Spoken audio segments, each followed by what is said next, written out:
Mr. Kaushik Mitra is the Vice President and CFO at PepsiCo India. He has done his MBA in Finance from the Indian Institute of Management, Kolkata, and is a qualified chartered accountant from the Institute of Chartered Accountants of India. In his prolific years with PepsiCo, he also served as the CFO of Suntory PepsiCo JV Vietnam and Vice President and CFO at PepsiCo Asia Pacific region, Hong Kong. Mr. Mitra is an active contributor to the industry and he has been authoring articles in IMA CFO Connect magazine. He is also a regular speaker at Economist events in Singapore.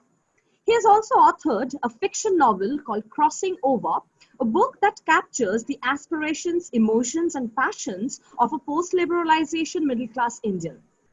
With over 26 years of experience, he was in multiple roles across several industries and companies such as Tata Group, GE, Reckitt Benckiser, and PepsiCo. We would now request Mr. Kaushik Mitra to share a few words with us. Here also, we are urging all the participants to put in your questions in the chat box while the session is going on, and we'll make sure that all your questions are answered at the end of the session. Thank you. Over to you, Mr. Mitra. Yep. Thank you very much, and it's a pleasure to address this fresh batch of students.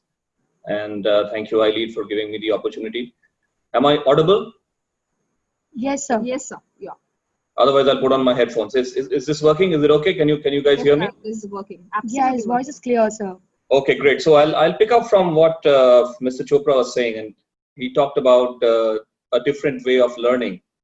And what I'll do over the next maybe 15-20 minutes, I think I have about half an hour, and I do want to save 5-7 minutes for questions. So maybe in the next 20 minutes, I'll try and give you a little bit of flavor of what I believe it takes to succeed today in organizations. And it doesn't matter what field you are in. I've worked in brick and mortar companies in different industries, and I think this group is obviously going to work in diverse set of companies. But I'll try and give you a flavor of what are the things over the last 25-26 years I have picked up which are important in life, in career, as you go along. But let me first pick up with a little bit of background of myself. I grew up like you, most of you, in Calcutta, middle class family, and the first lessons of life I learned from my parents and from a boarding school that I went to. And what I learned from my mother is the importance of being good. That's a very important thing. Second, from my dad, since I didn't have a silver spoon, I had to get ahead in life. From my dad, I learned the importance of doing well.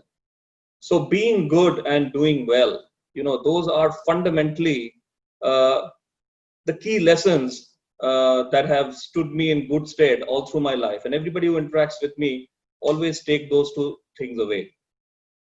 And I went to a boarding school because my dad had a transferable job. We moved around the country, and so therefore I went to a Christian Brothers school in the hills.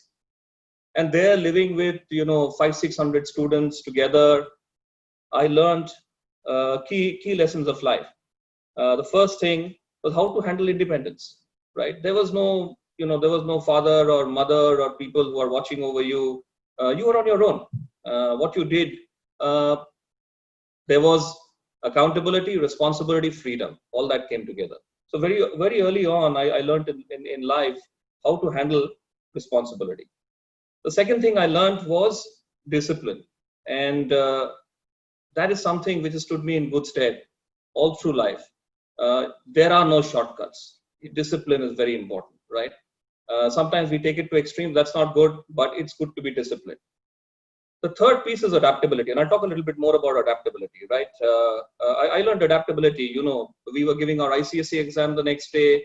All 500 students sitting together and studies. Nobody is studying with a tutor somewhere in one corner and things like that, right? Adaptability, that whole community sense. That's what I picked up from my early childhood. So, those formative years was all about learning how to be good and the importance of doing well, learning adaptability, how to handle freedom, discipline. And then I went on to my professional life. And let me give you a little bit of flavor of lots to talk about. I love to talk, so I can keep going for half the day. But I'll just give you a little bit of flavor of some principles which I've learned.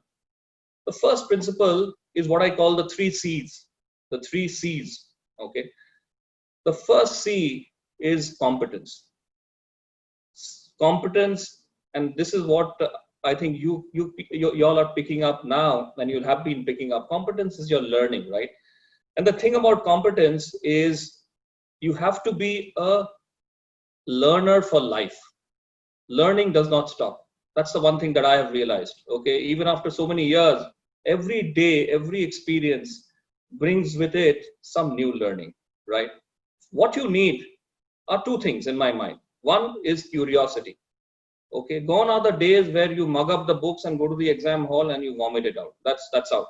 Okay, you need a curious mind, and you need an open mind, open to learning, right? These are and a positive attitude. These are 3 things that you need, and it's a lifelong learning process, and that builds competence. Okay, the second C is confidence. Okay, and it builds. Okay, confidence is a different thing. It's not only about competence. It's not you. If you look at life, if it was all about the folks who got the best grades in school and the toppers in their college and so on and so forth, do they go on to succeed in life? Yes, a lot of them go on to succeed in life, right? But I have, you'll find there are many examples on the other side, right? So what does it take? It takes confidence. And what is it about confidence? I've learned over a period of time, confidence does not come easily. Okay, being prepared is a very important part of building confidence, no matter what you do. Okay, a speech, you got to prepare a little for it. Okay, that gives you confidence. You're going to have a business interaction, you got to prepare a little bit for it. It gives you confidence, right? So confidence is something that you build over a period of time. Part of it is through competence, part of it is through preparation and doing the hard work.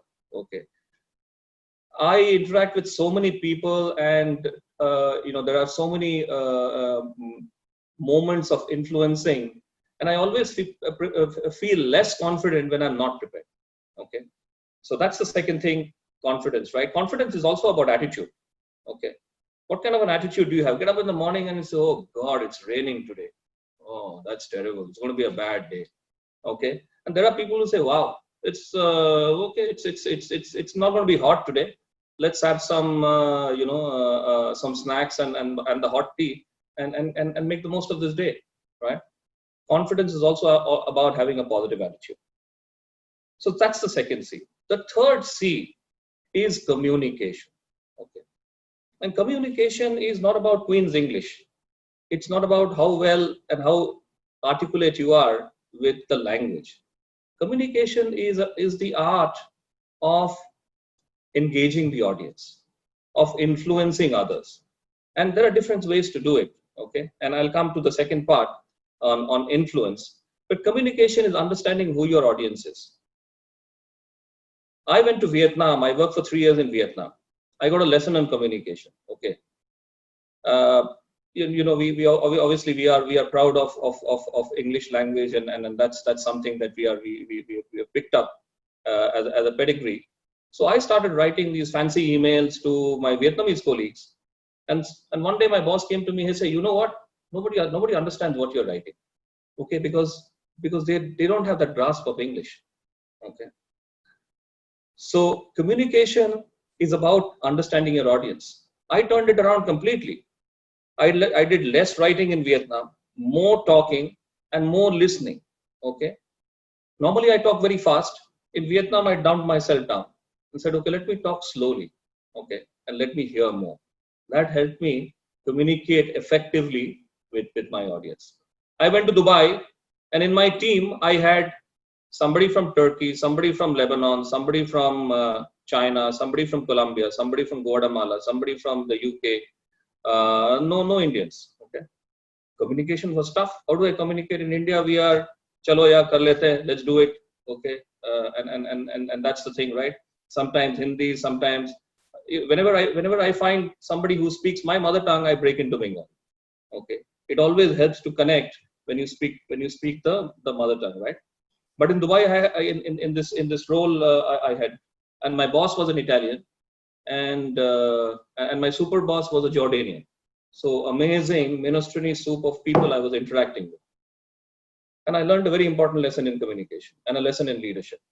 Okay, and it was a lot to understanding people. The Chinese guy always had the best ideas, but he would never speak up. The Colombian guy kept on talking. So it's understanding the people that you're working with, understanding your audience, that helps you communicate. So those are the 3 C's as a framework. Think about it. Competence, be a lifelong learner. You need curiosity, you need a positive attitude, okay, and you need an open mind. That's all you need. Okay.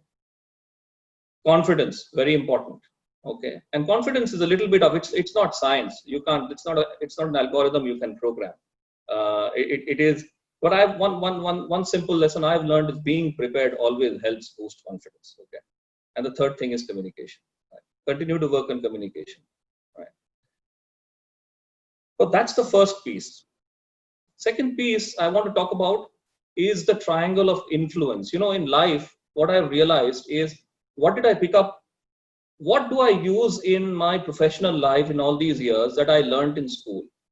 And honestly, it's not the rocket science of economics or accounting or business management, etc. that I use. I basically use 2 things: English and maths. Okay, that's what comes of use later on, right? But a lot of professional life is about influencing and impacting people. Okay, how do you influence? And I like to think about it as 3 Greek words. Okay. Ethos, logos, and pathos.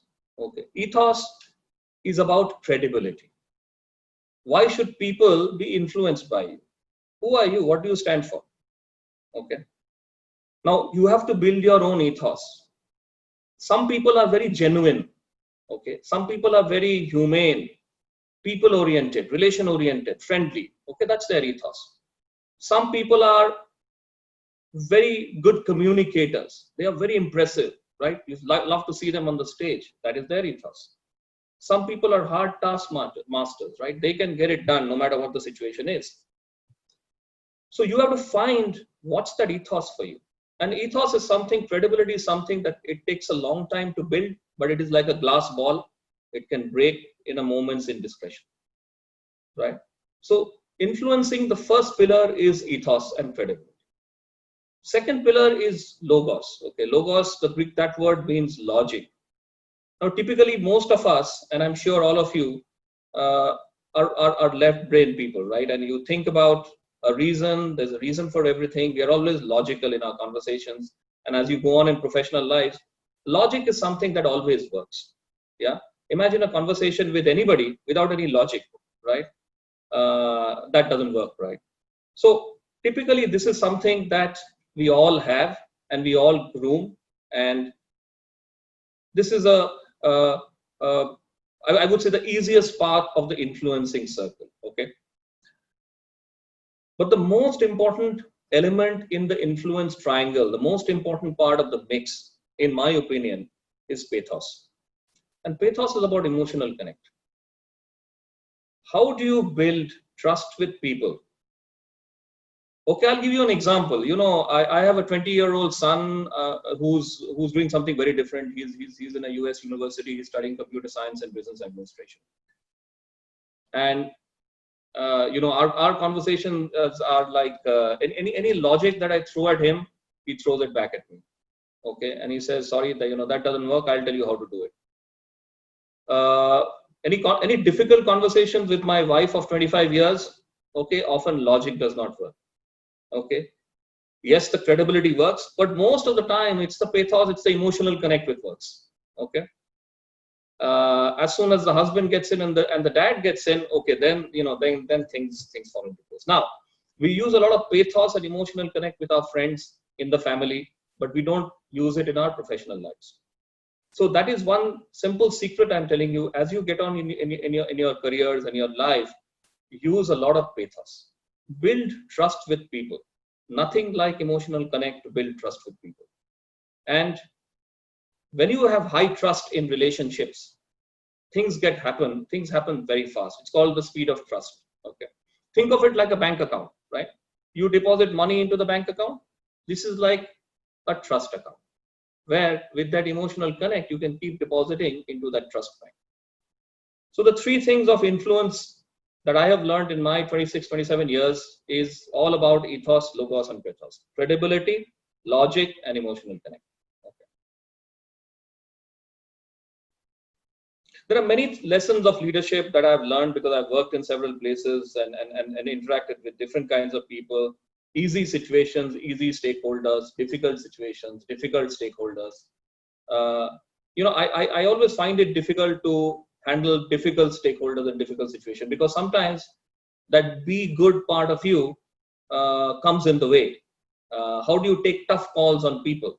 I always find that a very difficult challenge. Okay, but let me talk about my 5 lessons of leadership, and this is not something which is there in the books, and this is more experiential and what might help you as you go along, and points to think about and keep in mind.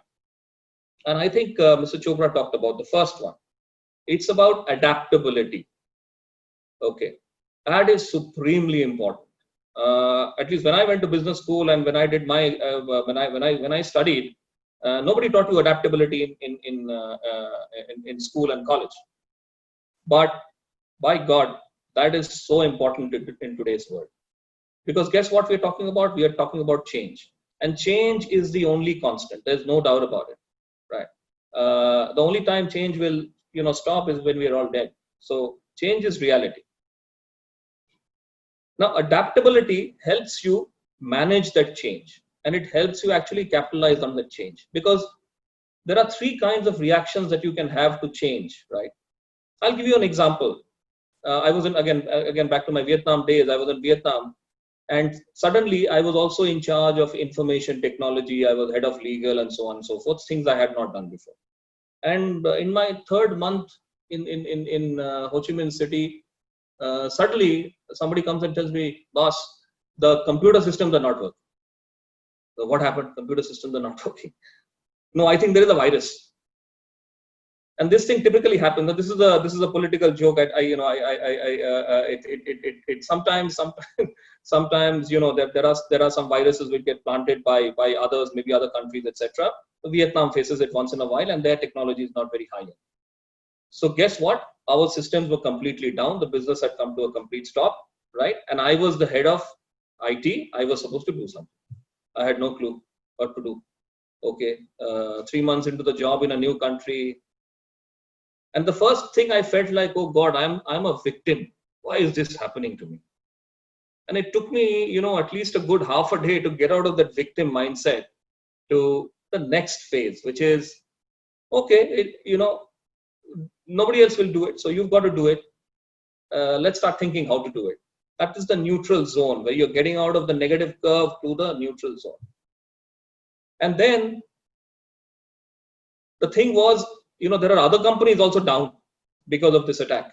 How can we come back faster? So if we are able to get our act right, do something better, then we can come back faster. Okay, so it's an opportunity. But it took me almost a day and a half to reach there. I always remind myself of that lesson whenever I face a challenge. And in our world, there is no day which goes without a challenge, something unknown cropping up. Okay, it's how to embrace the change, how to have a mind which says, change will come, something will happen. Okay, it's fine. How do you move from? How do you short circuit the negative phase, the feeling victim phase, and the feeling indifferent phase straight to, okay, here's the change. What do we do about it? It's tough. It's not easy, but adaptability helps you. Yeah.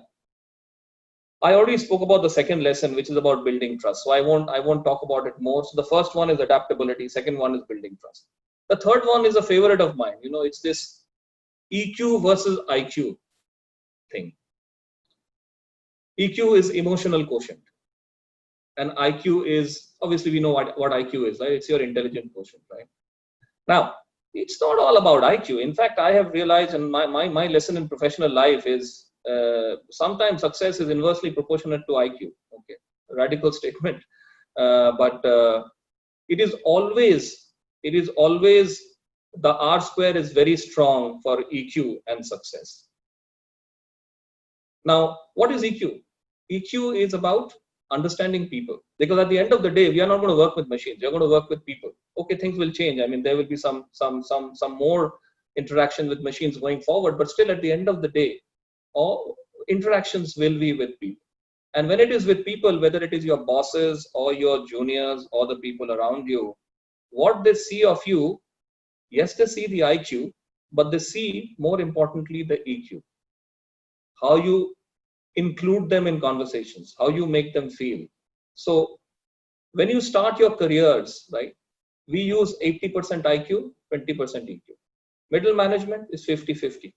But when you get to senior roles, right, it is about 80% EQ and 20% IQ that is required in any job, right?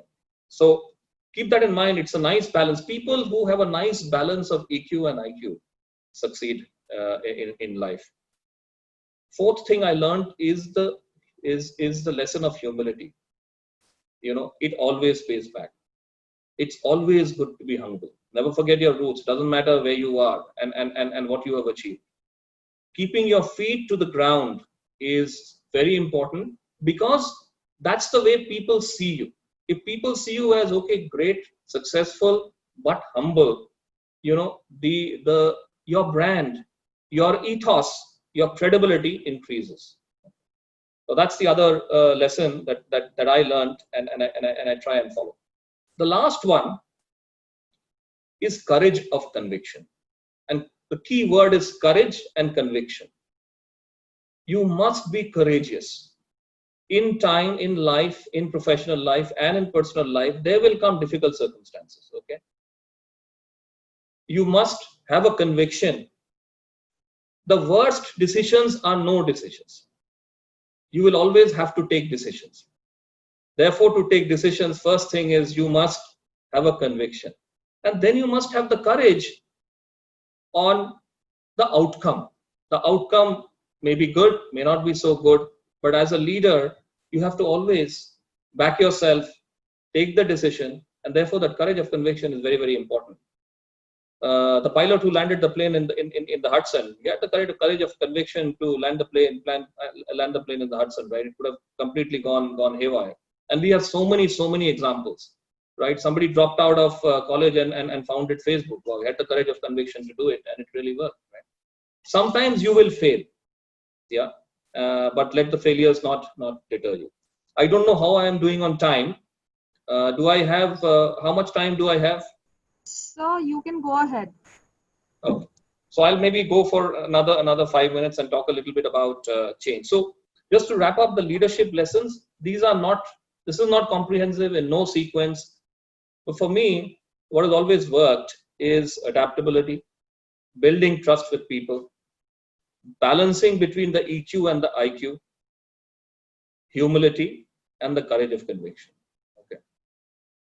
So far I've covered three frameworks. And sorry, I was talking to my son yesterday, and I was saying, okay, I've got to talk to the students in iLead, and this is what I'm going to talk to them about.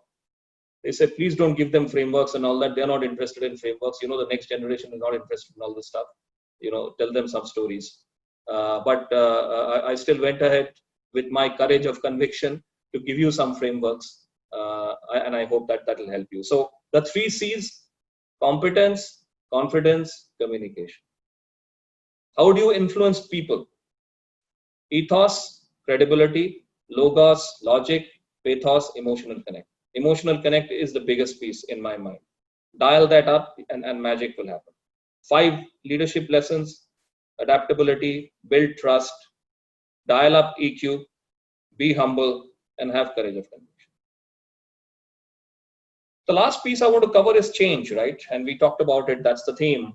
And things are changing. If you look at the world around, look at this conversation. I love publics. I love talking and in forums, but I love to do it in person, because this digital thing really doesn't work for me. But I have to adapt. Okay. When we thought this COVID thing was starting, nobody imagined that we will be working from home, learning from home, doing everything from home pretty much for 6 months. And guess what? We are not out of the woods yet. Maybe this is the way for the next 3-4 months, right? This is a change that none of us were willing to accept, were prepared to accept, and we didn't see it coming, right? But guess what? We are all adapting. Look at this session. Look at, I think I can see 216 people on this forum. All of you are adapting to this new world. We have it in us. Okay, we just have it inherently in us. The key thing is to remember that don't feel like the victim of change. That's a negative mindset that we typically get into first.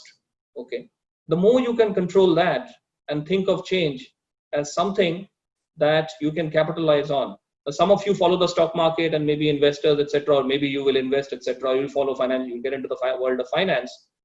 Guess what? When the stock market goes down, when this COVID thing happened, everything completely tanked. The Sensex tanked, the Dow Jones tanked, right? And people were really, scared. But there were a set of folks who said, "Wow, this is a great opportunity. Let's buy more. Okay, let's get deeper into the market." There were companies who said, "Wow, okay, the business is getting impacted. I know, but this is the time for us to double down more and invest more." Okay, so change is something that different people, and organizations react to differently. Not easy, but condition your mind to think about the positive. What is the question is, what difference does this difference make? Okay. And if you always think it's a negative difference, it'll always be negative. But if you start thinking, there could be a silver lining, there could be a positive here, then you will pick those pieces up, right? And there are many examples of companies who have not embraced change. Take Kodak, a famous film company, right?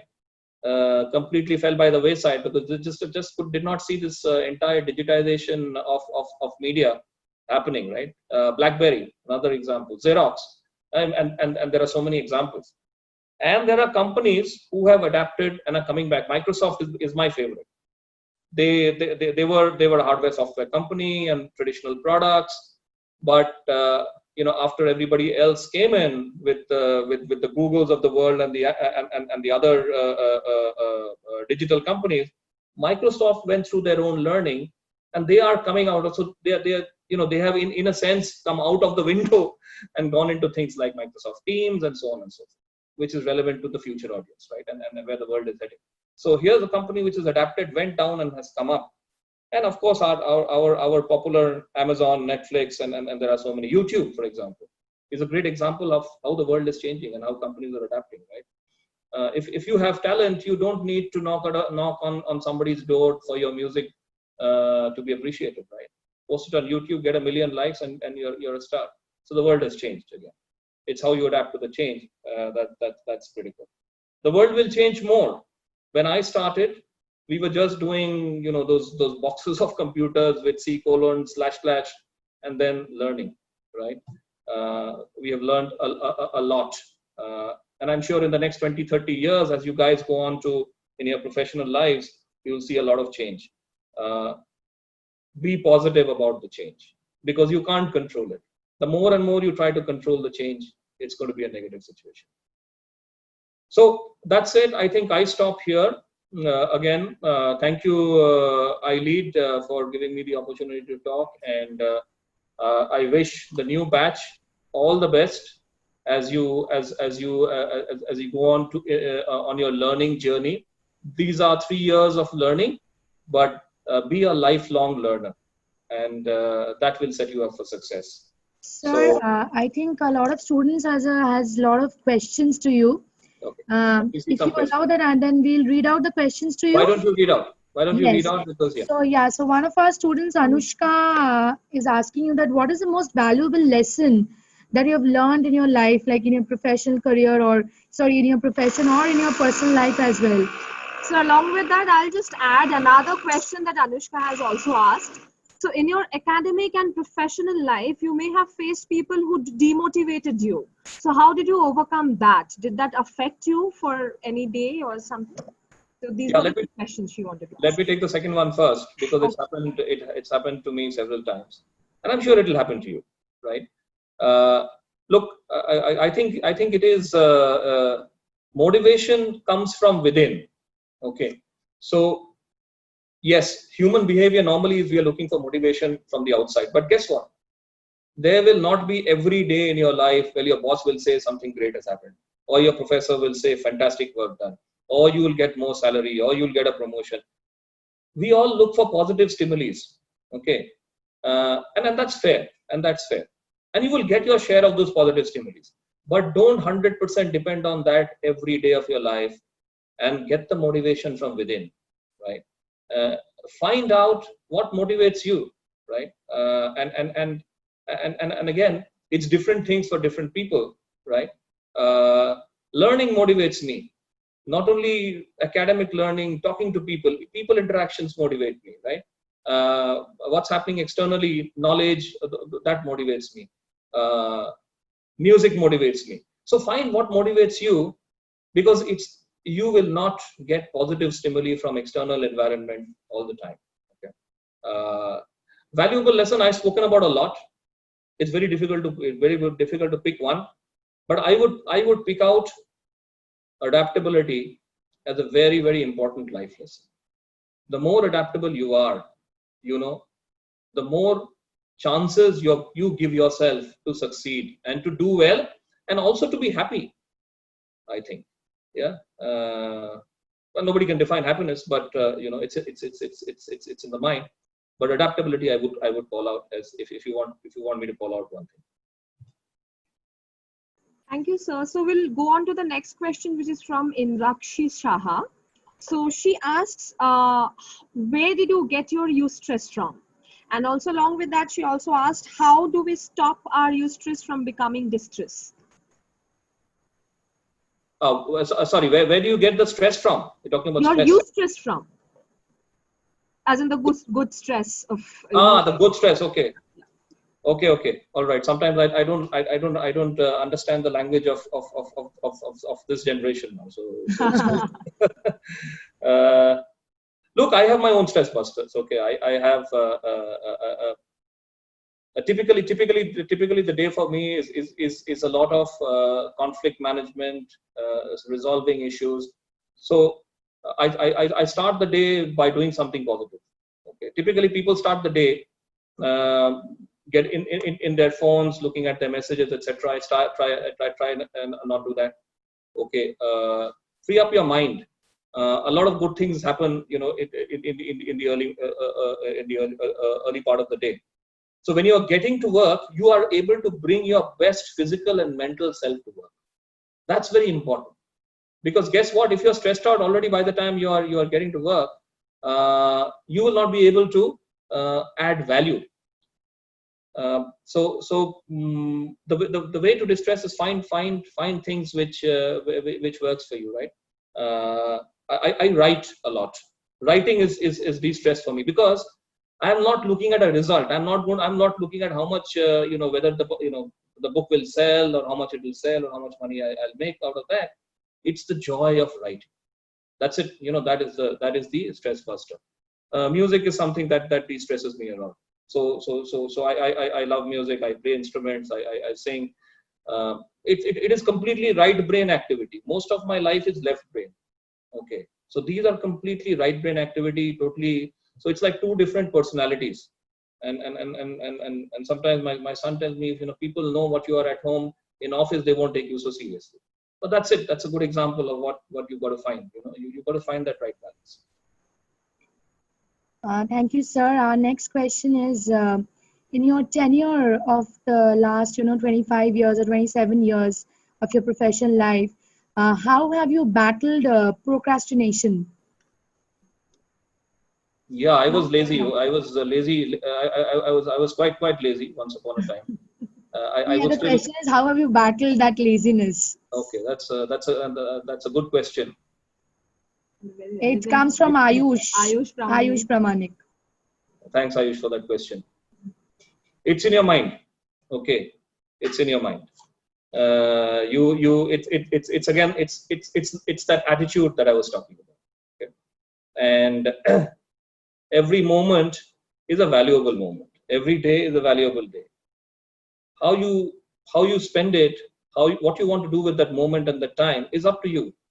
I have seen.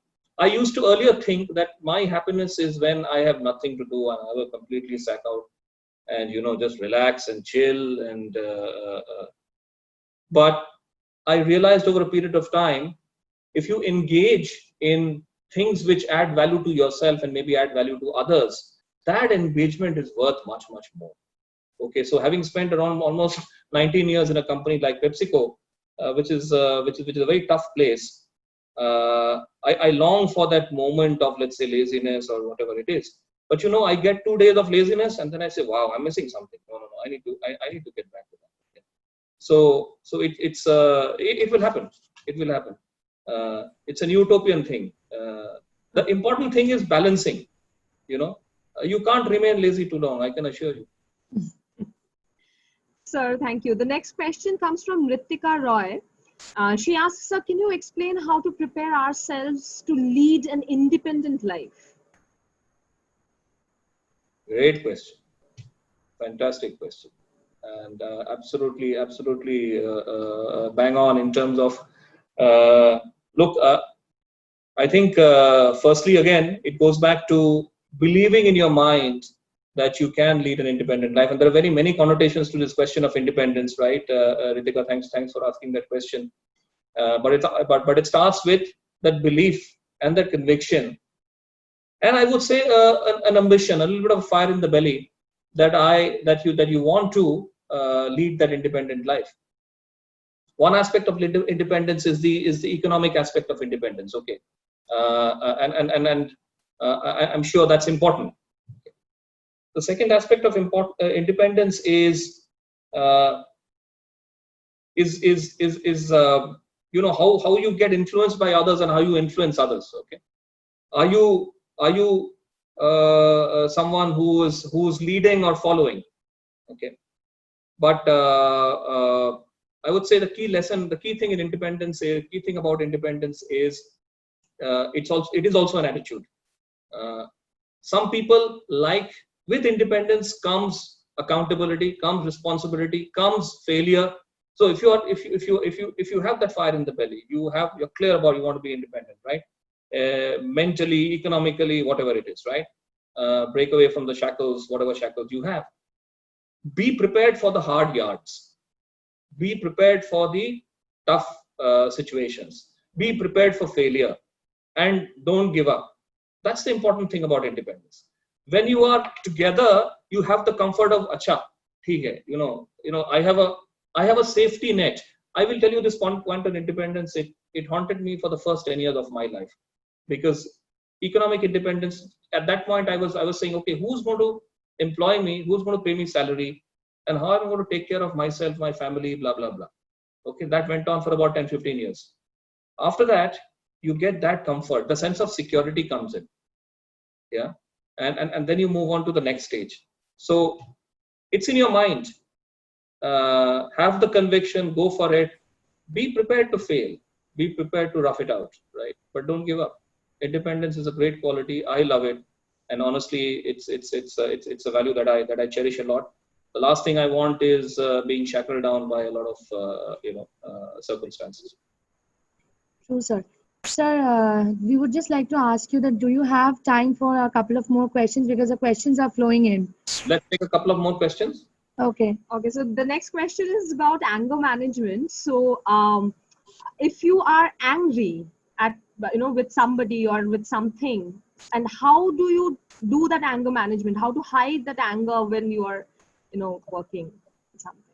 Yeah, I was a very angry person once upon a time, and there was a lot of stuff inside which needed to come out.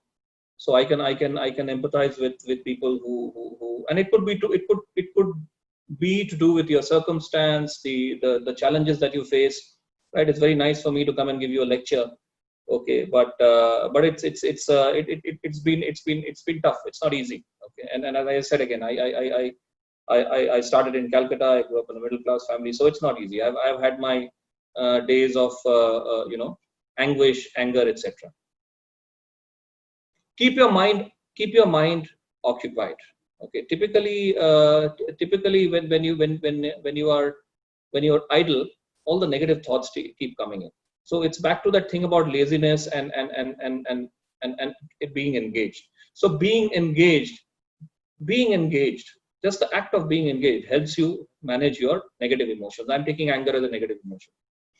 Second lesson in anger management I have realized, because there are situations where people are getting aggressive, it's a conflict, it's I win, you lose, that kind of a situation. Get out of the heat of the moment. Separate the situation from the person. That always helps. Because what tends to happen is, even if you have a I am okay, you are not okay situation, people start defocusing from the situation and getting personal. That's when things spiral out of hand. You're not in control of your emotions. So how do you control your emotions in points like this? The best thing I realized is, very tough situation, very tough discussion. So thank you very much. We agree to disagree. Let's sleep over it. We'll come back tomorrow. Okay. So step out of that hot zone and give yourself more time. 90% of the time, things get better. Even in personal space, right? I mean, among friends or among spouses or whatever, have a big fight. Guess what? Give it some time and things will get better, right? So those are the two pieces, I would say, of anger management. Does it mean that you don't? Anger is it's a much needed emotion, but it has to be used sparsely. Okay, it has to be used sparsely and at the right opportunity, right moment. You can't get angry at everything, but sometimes you have to get angry. Thank you, sir.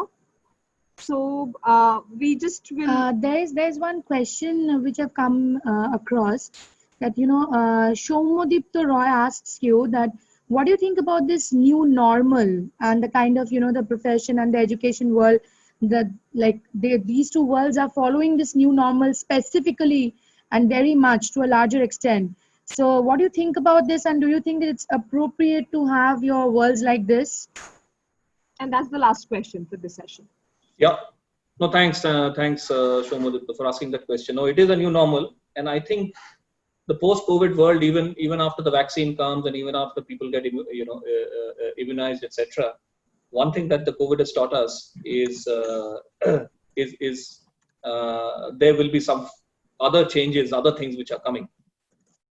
Look, I think I am learning many lessons from COVID. I first thought it would be very difficult to work from home. It would be very difficult to conduct businesses, do your day-to-day transactions. Learning, for example, I'll give you my son's example. Let me not give my example here. He's so we had to take a decision to get him back from the US when California was closing down and India was shutting down, and there were two schools of thought: he stays back or he comes back. Okay, again. He wanted to stay back, and again, we used both, me and my wife. We used the pathos element of the influence, which is the emotional connect, to tell him, no, please come back. Okay, I think it's better for you to come back. Now the guy has come back and he's doing now his classes online, and he is working to US time. Okay, so that's adaptability. He's giving his exams. He finished his semester online. Okay.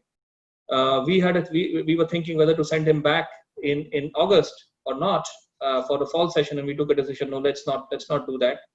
So he will continue to do his online classes. Like the world is going on, right? Nothing stops. It's adapting.